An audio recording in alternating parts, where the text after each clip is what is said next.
ஒருத்தர் வேகமா வராரு.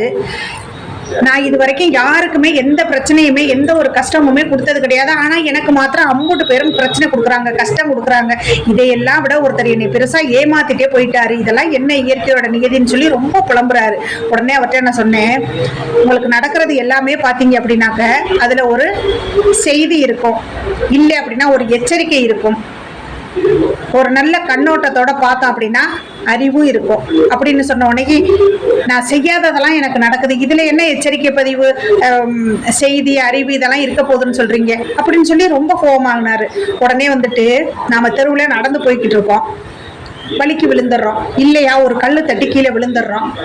விழுந்த நேரம் நமக்கு வலிக்கும், ஆனா அதுல ஒரு செய்தி இருக்குது இல்லையா, எச்சரிக்கையாக நடப்பது எப்படி அப்படின்னு நாம தெரிஞ்சுக்கிட்டோம் இல்லையா. இந்த அடிபட்டதுக்கு அப்புறம் தான் நமக்கு அந்த புத்தி வரும். அதே மாதிரி உடனே அவர் கேட்கிறாரு, அப்ப ஏமாத்துனது இனி